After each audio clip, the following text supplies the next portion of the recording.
Hello, everyone. I'm very happy to have a young scholar with us. He's going to tell us what he's studying, what he's analyzing. Right now, we have with us Rajat Verma. Let's listen to him. Over to you, Rajat. Thank you, Professor Mathur. It's a wonderful opportunity which you have given us, in particular me, having invited me over LinkedIn. So I am Rajat Verma. I work with Center for Social and Economic Progress, which is a think tank based out of New Delhi. I'm an associate fellow over there. I have done my PhD 3-4 years back from Institute for Social and Economic Progress, and I'm into the field of academia for quite some time. I basically specialize in input-outputs, social accounting metrics, and largely my interest is in environmental economics and public finance. So that's what I do.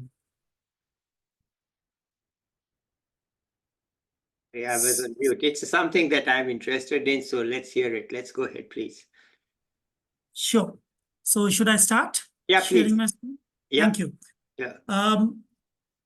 Now, since Professor Subodh asked me to, choose a topic of my own, I thought there couldn't be better topic than what I am working on presently. And that's why I chose this topic of fiscal transition, its impact in Indian context. And when I say this, what I mean basically is when we talk about fiscal transition, it's essentially transiting away from fossil taxes, that is taxes on the fossil fuel on which government of India relies heavily, and I'm pretty sure other governments also. And why do we want to transit away from fossil fuel taxes? Because we all know that energy transition is one of the major goals being set by most of the developed as well as developing countries, and they have their own targets. So India, being one of them, has set its target by 2070. And because India is going to transit away from major energy-based production, so therefore the taxes which rely on such coal and petroleum-based taxation will also, the revenue will also go down. So that's the essential idea, that energy transition requires fiscal transition as well. And if Rajat, can I give an example to simplify what you are saying? For example, now, if we start using electric vehicles and don't use petrol, then the tax the government is collecting on petrol is going to go away, because the total amount of petrol, if it falls down or doesn't grow as fast as it used to, or if it remains stuck, then the total taxes collected by the government on that will remain stuck. And if they are using that money to build highways, etc., then they have to find some other transition. So sorry to interrupt, but I thought I'd simplify with this example. So go ahead, please. Yeah, thank you very much. I think that is exactly what I'm also trying to say here. So, as Professor Mathur explained, so, as every country starts moving towards its goal of energy transition, their proportion of the consumption of the petrol, diesel, coal, etc. will go down. And if it goes down, the revenue goes down. And if revenue goes down, how will a benevolent government work? So that's the essential idea. And now, when you are transiting away from, say, fossil taxes to non-fossil taxes, say renewables or some other forms of taxes, there will be some impacts and those impacts, which is exactly what we want to study in the Indian context. Now, why will there be impacts? Like, for example, if you are moving away from the fossil taxes, you are, say, moving towards, say, direct taxes, which is directly you are taxing directly your incomes, or you are taxing some other goods. Now, the thing is that there could be that is going to affect the purchasing power of the people a bit differently. And that's why there are some distributional impacts, as in one set of household may not be consuming that particular good, which is now being taxed as equally as other household. And if that happens, there will be differing impacts. And that's exactly the restructuring of the taxes which we want to study and its impact. Now, moving ahead, let me just quickly point out the CSEP publications, which I have been a part of, some of which I have been a part of, one of which is I'm not. And this work has been going on. So I'm not going to invest more time here, but just going to tell, so these are the 3 publications which are dedicated towards the fiscal transition. And I'm going to talk about more on the second and the third. And the third one is the ongoing study, which we should complete in another 2 months or so. Now, let me give a bird's eye view of the entire studies, which we are trying to do here. So the basic issue which we just explained is that the revenues from the fossil fuels taxes will come down gradually. And if it comes down, then the requirement is to find alternative taxation policies. And if that is the requirement, one of the publications, which is publication number 2, tried identifying these alternative taxation policies. And it also underscored institutional barriers. Now, what do I mean with institutional barriers? What I mean with institutional barriers is when you are trying to levy other forms of taxes, there are some kind of stiffs. There's some toughs between the union government, which is, say, the government of India, and the government at the state level. Why so? Because in the current form, what you have is there's something called as goods and services tax, I think, which most of us are well aware of. Now, what happens is that the revenue from that is shared equally between the union government versus that of the state's government. Now, there is a tough. And if that happens, then there is a revenue sharing between the two. So therefore, if you are going to now so fossil taxes, which is taxes on petrol, diesel, and stuff like that, is outside the purview of GST. So then this means that these taxes can autonomously be levied by, say, government of Andhra Pradesh versus government of Uttar Pradesh, and they can decide their own rates. But now, if you are going to restructure this tax on something which is already under GST, that's where the autonomy between for the state governments will be lost.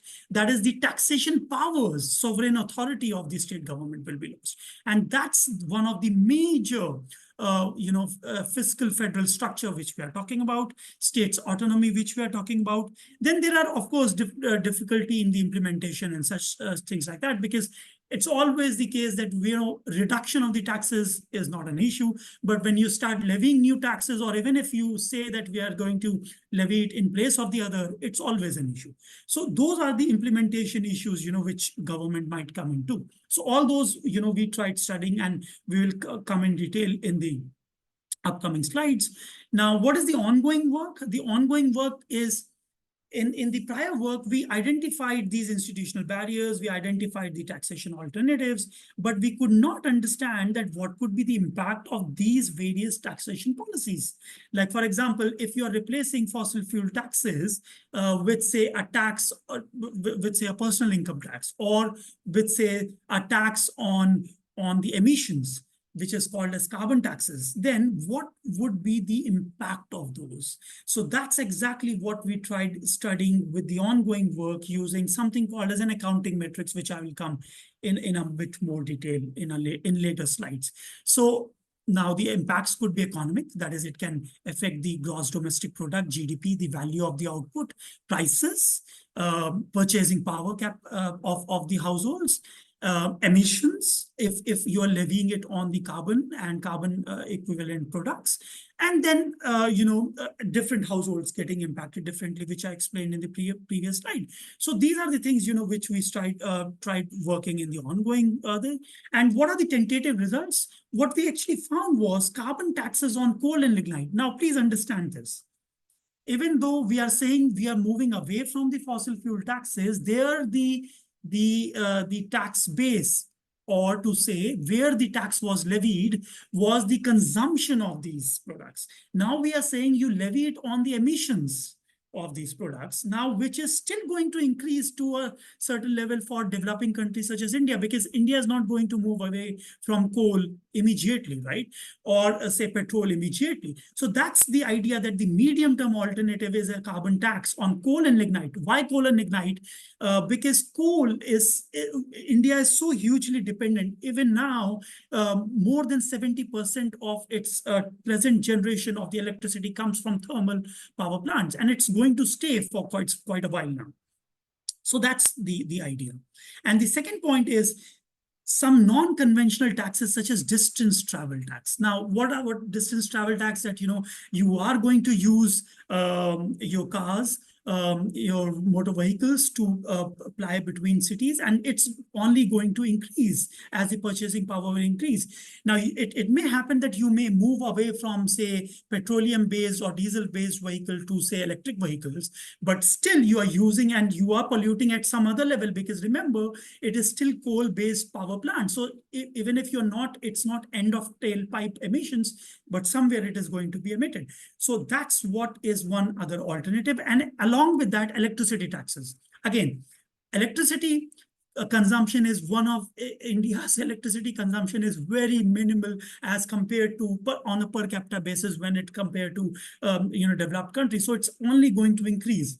Now, why did we prescribe both, combination of both distance and electricity, based on the autonomous concerns which we were talking about? Now, what do you mean by autonomous concerns? Now, electricity taxes is already under the purview of the states.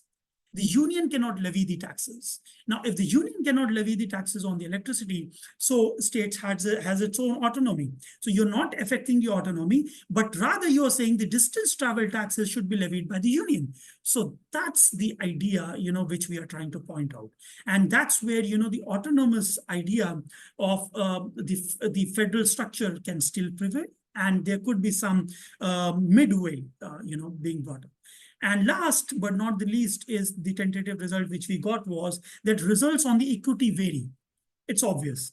Why? Because the moment you trying to talk about distance travel taxes, if you are going to tax more the personal vehicles vis-a-vis the public transport, which ideally should be the case, then obviously those who own those vehicles, which is, say, lower middle to upper middle and higher income class people, they will be, bearing burden relatively more, because their usage of those vehicles would also be more relatively. And so that's the idea, on the basis of the equity. So in nutshell, this is what this whole presentation is all about.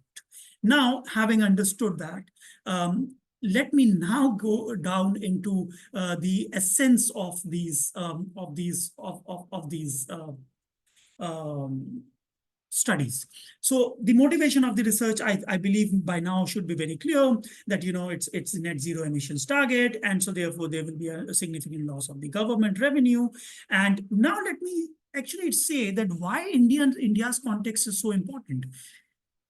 So India's tax to GDP ratio is very less as compared to other developed countries, especially Nordic countries, where it could range even in the range of a late 30s and early 40% of their gross domestic product. India's overall tax to GDP ratio is close to 17%. Now, of that 17%, 10% is indirect taxes such as fossil taxes on goods and services and stuff like that. Of that 10%, 3.2% comes from fossil taxes. Now, which is actually a huge chunk. And that's why these studies which we are trying to do, and of course others have also attempted, is an important part of the whole discussion. And the others I can skip. 15% is of the union. And let me just say this: union government is going to hit a bit, be hit a bit more than the state governments, and the ratio is 62 to 38, or in simple terms, 60 to 40. So 60% of the total revenue generated by the union is going to hit more from the fossil fuel taxes loss than, and as compared to the states, it's just 40%. So that's the point, what we are trying. Now, then what is the requirement? A fiscal transition. That's the idea. Now, let me move forward, and yes. Now, this again is just going to give you the essence of how we tried. Now, this is the one of the most earliest studies, by Bhandari and Dwivedi from CSEP, who tried estimating the fall of the fossil fuel revenue based on the International Energy Agency's projected figures. And what we can see is the immediate decline will be hardest hit in the present decade. And that's when you see that 3.2% goes down to 1.8%. The difference between the two will tell you that this particular decade is the hardest hit, and the subsequent decade is also going to be hit, but subsequently lesser as compared to the rate of decline is more in this particular current decade, because there's a tremendous impetus on moving away from the fossil fuel taxes, not taxes, but away from the fossil fuel, as you know. But of course, things have to take its own course of time. So that's the essence of this particular slide. Now, let me come into the idea. Having understood the motivation of this problem, now let me make it very clear that what are the criteria for choosing the alternative taxation or policies which we have chosen. First is, of course, the revenue generation. That's the key critical factor. The second is continuity. As I was describing in the previous slide, that distance travel tax or say electricity consumption is only going to rise, because as the per capita income of average household is going to rise. And so if that is the case, then the continuity in the terms of stability of the revenue is only going to rise. So therefore, continuity is also important. Constitutionality, that is, how many changes, or are there any severe changes to be made when we really talk about some of these options in the diaspora? And that's the idea of the constitutionality. And last but not the least is sharing between the union and the states, flexibility, and the autonomy concerns, which are important. So these are the other things which we have taken into consideration. Now let me talk about the institutional barriers with restructuring of the taxes a bit more in detail. So first is the fiscal and federal structure. Now, when we talk about fiscal and federal structure, as I already talked to you about, that the union has its own set of taxes, states have its own set of taxes. Both are kind of common in a lot of these taxes. And therefore, it's a very complicated regime, but GST has tried simplifying it to a lot larger extent, but that's where it hits the autonomy concern. And that's where is the second point, which is the state autonomy. And as I've already explained, that a lot of these state taxes. Now, let me also talk to you a bit more about just transition. Now, when we talk about just transition, now some of these eastern states of India, such as Chhattisgarh, Jharkhand, Odisha, are very much reliant on coal and its revenues coming from that.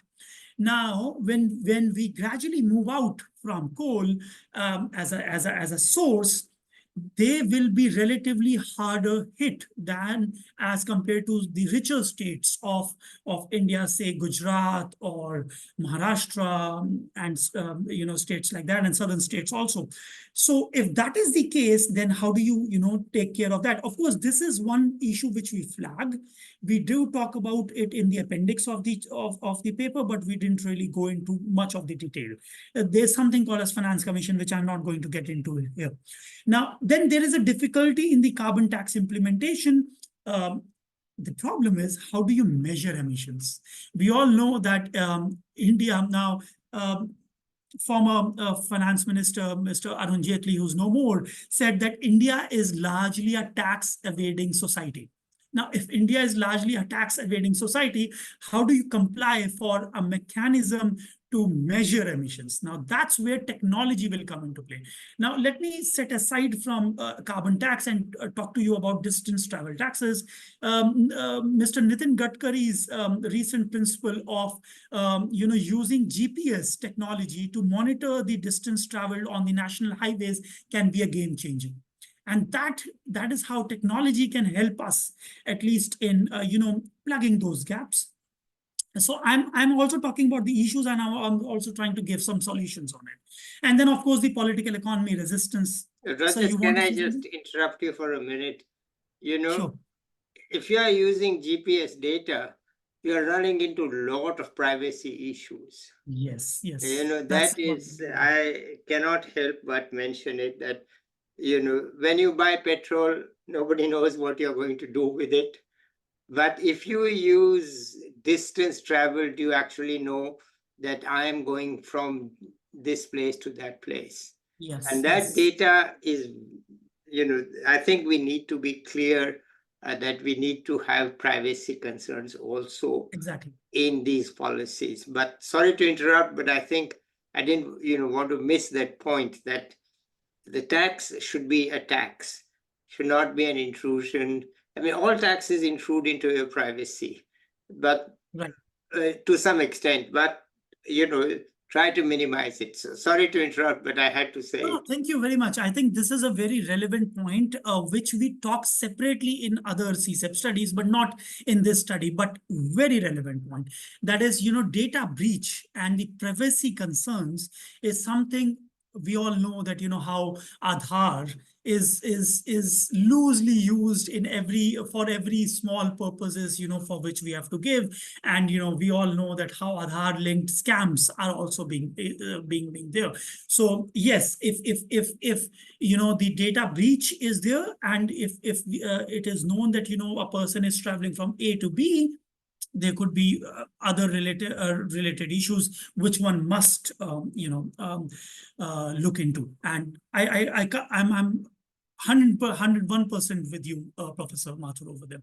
And let me also add to the idea improving tax compliance, as I was talking about, and then engagement of the multiple government bodies when we are talking about moving away or restructuring the tax bases, right? Now, why multiple government bodies? As I was saying, GST council, where the state's finance ministers along with the union finance minister meet, is a very great form of democratic alliance, but then it has its own issues. We all know that, right? So if you have different form of government in the union and different form of the government at the states, it's very difficult to get consensus. And for that matter, I think it's a known fact that it took India more than a decade to move away from VAT to and come into a GST framework. So, issues are there, but yes, an important point, which we also try to talk about. Now, let me move on to the current work in progress, where we tried analyzing all these tax alternatives. Let me simplify this entire diagram. Basically, we categorize these taxation alternatives into three categories. One is the carbon tax on emissions. As I said, that it gives you a good medium-term solution, and also it furthers the move towards energy transition. So it's a dual benefit, which is there. Second is user taxes, which I just spoke about. That is taxes on electricity, distance travel taxes, and a combination of these. Which a combination of these will actually help you in solving the puzzle of the autonomy concern. And the third is, what if you just try to increase the rates of the GST, okay, or you try to restructure the GST products inside the from one tax bracket to the other. So these are the three categories which we saw. I'm not going to get into the details. I'm also going to kind of skip this, but largely what I'm trying to talk about is, so I was also involved into the making indigenously developing our own ESAM, which is, in simple words, it's an accounting framework. That is say, as steel industry uses how much of coal or how much of electricity, how much of other inputs, and similarly, other steel is used by how many industries. So it's basically input output transaction along with households data being plugged in. And when you also plug this data along with the environmental indicators, that is how much pollution will this generate, that's when you get ESAM. As simple as that. So that's what we used to study the impact on economic efficiency, as I was saying. So we call it as E3, economic efficiency, emissions, and equity. Okay, so that's, I think I have been talking about this in my presentation quite some time. Let me move forward. What is the most effective or the medium-term tax policy based on the quantitative assessment what we got? I'm not going into the quant side here, but what I just go is into the story narration. So carbon tax on coal and lignite, as I was saying, is one of the ways in which you can restructure the taxes. Remember, we are again saying not on the value of output, that is how much coal and lignite is used, but we say how much emissions, coal and lignite or coal and lignite emits in its usage across industries. Now, what do I mean by that? So there could be industry A, industry B, industry C. All these industries will not consume coal and lignite in same proportion, right? And more you use coal and lignite, ideally, would cause more pollution, ideally. Okay, of course, there's technology involvement and things like that, but then ideally that's the case. So if a industry uses more of coal and lignite for whatever it is producing, then it should be charged more because the emissions will be more from that particular sector. And that's the idea of what we have used. And we actually found that petrol and diesel consumption is not causing a lot of emissions in Indian context. It's actually the coal and lignite which causes a lot of, and the data shows, IEA data and other data sources also shows that. And so therefore it is economically efficient, and also it leads to highest emissions decline, obviously, because if you're going to hit a sector which is going to which is producing the largest emissions, but there are some issues. Now, what are these issues? Revenue generation from a carbon tax will fall in the future, as we were talking about. Why? Because you are going to move away from coal and lignite. And if you're going to move away from coal and lignite, say more after 2045 or 2050, as an example, then of course, the tax base or the thing will go down. And if it goes down, your revenues will go down. And that's why we call this as a medium-term solution. Now, concerns of state autonomy will still prevail. Okay, because levying carbon taxes is a complex issue. Thermal electricity for which it is being generated is under the state's purview, and now that could be a complex issue.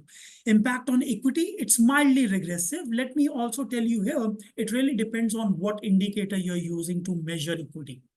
If you're using per capita tax burden, that is how much, so tax burden divided by the population of the households, okay, on which you're trying to talk about. So that's your per capita in the sense per capita household tax burden. So if that is what you are using as a measure, you find it is progressive. Now, what do you mean by progressive? Higher income households are giving relatively more tax as compared to lower income household. That is progressive taxes. So you find it to be progressive. But when you use an indicator of, say, tax burden to the share of income, that is, every household share of income is different, and you say that, okay, A household is a poor household, B household is a rich household, and its share of income versus this share of income, if you use that as this thing, you find it mildly regressive. Why do I say mildly regressive? Because it's in decimal places you see, progression not being there. That is, higher income households are relatively paying less, mildly lesser than. So largely that's the idea. And of course, there are implementation challenges. Now, let me quickly move, because I might be running out of time. Most effective long-term tax policy. Now, most effective long-term tax policy, as I was saying, is distance travel taxes and electricity tax. I think I have already explained here that states' autonomy concern is kind of resolved. No significant institutional challenges. When we say significant, okay, we don't say that there are no challenges. Of course, there are challenges, but then significant challenges are not there. But I think one challenge which was rightly raised by Professor Subodh was, what about the data breach? How are you going to consider that? So that's something which, of course, one must look into while you are restructuring these taxes. Now, erosion of tax base will not occur is what I just explained, and maintains equity. This was the only taxation alternative which was progressive in both these indicators. Okay, so that's where you actually see that because of the consumption basket of the households, this is why you get the results. And I'll just explain in the subsequent slide. And minimal negative impact on the economic efficiency and emissions intensity. So it doesn't give great great impacts on the economic efficiency, in the sense your economic efficiency does get reduced, but by a small amount. And then emissions intensity also get reduced, but by a small amount. So it's not that great when compared to the coal on the economic efficiency and emissions point of view. But when it comes to equity, it's a game changer. Carbon tax as a GST, not a very viable option, because it will require a lot of institutional challenges, cannot support rapidly varying rates, because as I said, democracy has its own issues. When state finance ministers along with the union minister sits together, it's seldom you get a consensus on the rate changes. Okay, so that's one of the issues. And one of the other things is also that when you just increase proportionately the rates of the GST, which was one of the other taxation alternatives, it was highly regressive. In fact, the highest income highest income quintile in the rural as well as urban areas were actually paying lesser tax burden, negative tax burden, as compared to the other. So it was that regressive, as we know that indirect taxes are regressive. So proportionate increase in the GST is not a very viable solution. Now, let me just quickly talk about what I was just saying, that, when we talk about households welfare, how do we understand this these whole results? The whole idea is that the incidence of the tax or the burden of the new tax will depend on largely three things. What is being taxed in place of what? So you are replacing the fossil fuel taxes, say, with a tax on emissions. So you are changing the restructure. So that's what is being taxed now. Second is depends on the expenditure basket, who is consuming what. So if I consume more of carbon intensive products, so I will pay more burden as compared to, say, Professor Subodh. So that's the expenditure basket. And the third is relative price changes. And the largely you see agriculture, food and tobacco, textile and leather, land transport, and commerce and public services as a whole are the five most consumed sectors by the households. So, this is what explains most of these results on the regressive and mildly regressive and progression of the various taxation alternatives which we talked about. And that's why we say that, various households, differ with their impacts. So let me conclude. The basic idea is that the medium-term taxation alternative could be when you restructure the petroleum taxes or the coal taxes on the output to emission-based taxes on coal and lignite.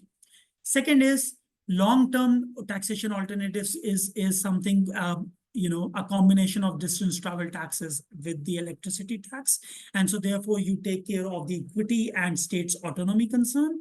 And last but not the least, that impact on household welfare is minimal in the terms of, because because remember why it is minimal, because you are removing fossil taxes and then, on the top of it, you are, levying some tax. So there is a positive effect of the removal, and then there is a negative effect of the of the restructuring. So that's why, you see a very minor impact in terms of the household equity. So all in all, that's what it is. Thank you, Professor Subodh. Thanks a lot. Yes, I will just stop. Okay. Yeah, thank you. Well, thank you so much. It's a very technically sound analysis. And but before we get into that, I thank you very much for using the term union government and not government of India.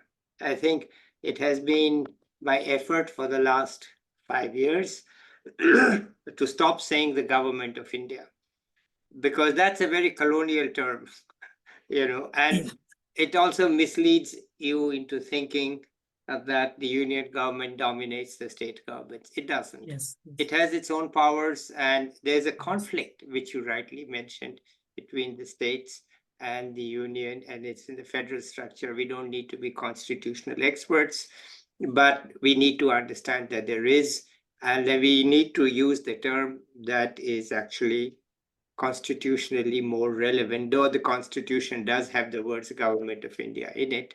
But still, I think you have brought out the conflict between the union and the state. And I think you have brought out very clearly that if the structure of the economy is going to change, then the structure of taxation must change. Because you cannot have a structure of taxation that is outdated, because what you are saying is that chances are it will produce less revenue. And you cannot have that. And so if you're going to have a new system of taxation, new structure of taxation, then all the issues that are normally associated with taxes come into being. This is what we teach in public finance, that any tax has all these implications. And these are things that economists know, but actually non-economists don't think about these issues. So I'm glad you have brought it out. I think apart from the technical knowledge and the analysis, we need to also boil it down to simpler terms, because it's really a very important message that there's no choice. You have to redo your taxation system. There's no choice. And how you redo your taxation system, well, it's a new tax, and every new tax we teach in public finance has all these things to look at, and all the, plus there are some practical issues in this case. I think we need to have a simpler message for the public that, look, this is, it's not just a technology issue. Yeah. And there are, of course, the economic welfare issues of the states that you mentioned are heavily reliant on not only coal tax, but livelihood of the coal miners in those states. And so this changing that structure of things means, okay, people who make renewable energy equipment, they are the gainers. People who produce coal, their livelihoods are at stake. Yep. And now what you're saying is that even the state governments, their tax revenue is at stake. So how will they help out these miners if their tax revenues are also falling?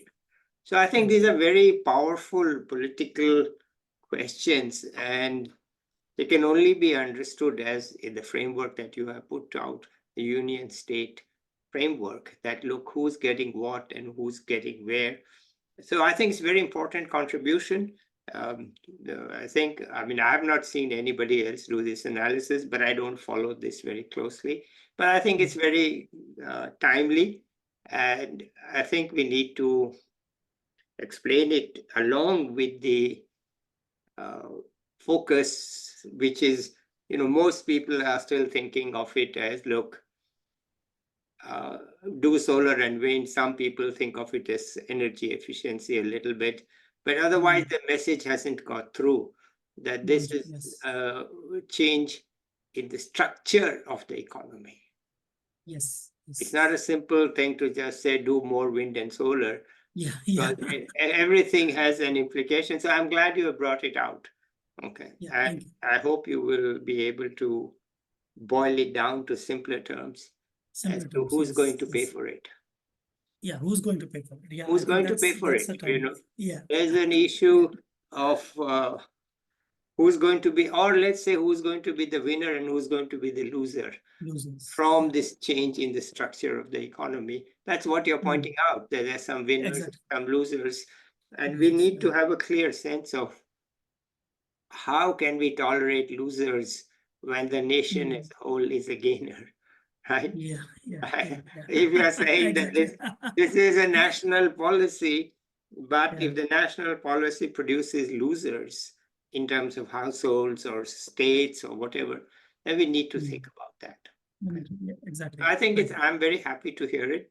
But if you have any further thoughts, let's I mean, maybe you Yeah, could also tell us how you became and involved in this, how you came to the PhD level in this. Let's hear your personal side also. sure, sure. That would be really interesting because um, let me actually start from my school days. Yeah, When I was in class 10th, there's always a puzzle in every student's mind that which stream to choose. And, as most Indian societies, most Indian, households go, they would like to be engineers. Okay. So, of course, science side was something which was really close to me. I really used to like science. But on the top of it, my sister said that, why don't you try out economics as a fifth subject? Along with your physics, chemistry, and math. So I said, okay, but I don't know anything about economics because we were never taught economics as a subject, in 9th, 10th, earlier when I was, in school. So that was a game changer, let me frankly say that. And, I really fell in love with economics as a discipline. And let me also admit why. Because, of course, of my teachers, but also more so because of the subject's power to explain, basic pointers which you worry about day-to-day life, and with simple diagrams. I was not a person who can mug up things. But that was something, which really appealed me. That, you just draw two lines and, you some sort of, change those lines a bit with some assumptions. And that actually explains a huge deal of social issues. yeah. And that was something, which was a game changer for me. And possibly also a bit of love, something on the side of the math. And physics is something which can be closely related to economics, because physics is something is as a discipline which is used to explain the basic common phenomena, right? And something on that level was also economics for me then. And I still remember my teacher in class 11th gave an assignment which was just worth 5 marks. But out of 100, I'm saying, and internal assessment out of 20, right? So Yeah. 1/4, so 25% of the internal assessment. And the teacher said that, choose your topic, but it has to be questionnaire based. So somehow I chose a topic of relevance, which was on elections. Somebody brought to that notice. And then, looking at the magazine, I saw, okay, this is a visual representation which I can use. I can borrow that. And because it's a hot topic, tomorrow would be the results coming out. So, I just remembered that how that impetus from the teacher, and, I got 4.5 out of 5. She still deducted that 5.5 marks. And I remember why. She said, if I give you 5 out of 5, you're not going to work. So that's the, essence with which school teachers, push you to the limit. And I think I also, now let me take my level to the graduation and what happened in the graduation. So when, sir, I have time, right? If I Yeah, could yeah, just yeah, you speak have for five time. minutes, Yeah, okay, yeah, you have because time. this is so There's, close to my heart. we don't have a time limit. Just go ahead. Great, great, Yeah. great. So that's when I was pushed to a limit, and I scored pretty well. And in my 12th, and then I said, I went to my elder brother, a cousin elder brother, and I asked him, Bhaiya, what do I do? I mean, I don't want to be an engineer, frankly, because I like doing physics, I like doing chemistry, I like doing math, but not to that level, the way I like economics. So he said, why don't you think of BA Economic Honors? Those days, we didn't have the luxury of internet that much. So I'm talking about 2000, 2006. It was still, you had to go to a cafe, and, it Yeah, wasn't yeah. that widely thing. So that's when, we really relied on elder brothers, elder sisters, and, grandfather, forefathers, things like that, for elderly advice. And he said, be economic honors is something, which you can then do. So I said, but I still remember I was confused between two subjects. One was economics and psychology. Yeah. Somehow psychology really intrigued me, even though I did not read it. But I really liked talking to people. So that's when he came up very firm and he said, Rajat, you have to understand psychology is more about listening to people. And interacting with people, yes, but listening to people, it's not about talking to people. So I said, okay, that's an intriguing point. I never thought about it. And so let me just not worry too much and let me just apply for BA Economic Honors. That's when I talked to my father. He said, you want to do a BA? I said, yes, I want to do a BA. I said, please don't think about BA. I don't even know what is this honors thing, but I want to do economics. Fine, why don't you do it in Kanpur? I belong from Kanpur, which is a state from state of Uttar Pradesh. Of course, you must be knowing, but for larger listeners. So he said, why do you want to do BA Economic Honors? What does it even mean? It's just a BA, you know. So he was a bit firm, but then when he really saw that no, I'm stubborn on this fact. No, I want to do this, even though I really didn't know much. He just gave up on it. He said, fine. He said, rahoge kahan? So I said, I have a relative, Chacha, and said, why not there?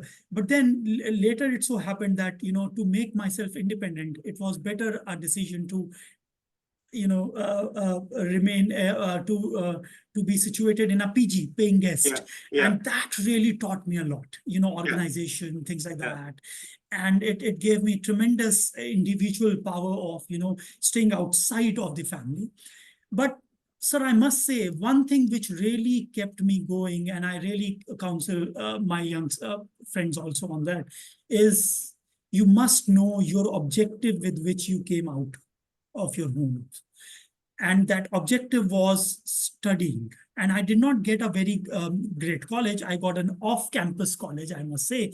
But that that college gave me great impetus in terms of, these faculty and things like that, and exposure of the Delhi University.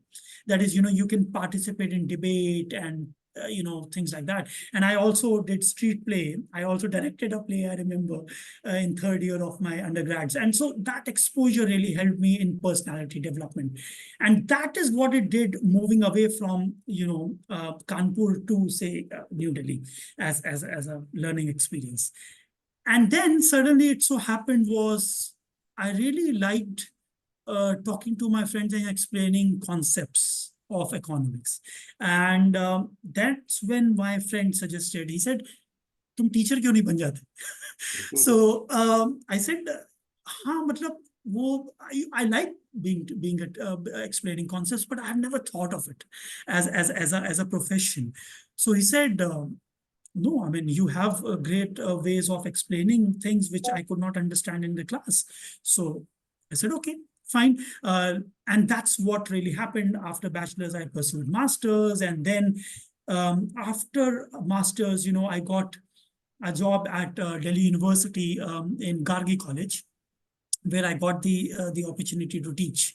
And that was on an hourly basis, which we call it here as guest faculty or visiting faculty. And but that in itself gave me such a great, because I could interact with students, I could share whatever I learned, whatever minimal. But that passion, drove me towards teaching. And that's why, you would see, so that, I was in close to 7 years or more than that, a bit more than that, I was into teaching. And then one fine day, it just so happened that, so PhD was never on my cards. I never knew that there's something, or I will never do a PhD. I mean, it used to sound something very, distant in the future. But it so happened was that the next person whom I used to visit, or whom I used to meet in the college, used to tell me, what are you doing next? You just graduated in the sense from masters and you're teaching here, but what are you doing next? So that's when I realized that I really want to be in academia and I want to make a profession. I have or an MPhil. MPhil never appealed me, because I always thought that it was a waste of time. And so that's again came with some interaction with one of my seniors. and that's how, I entered into PhD. And let me also tell here, one of my friends, Kamal Chaudhary. So I was applying for certain things, and then I did an internship at NIPFP, National Institute of Public Finance and Policy. That was a game changer for me, that's where this concept of carbon taxes was given to me. In Professor Kavita Rao was there.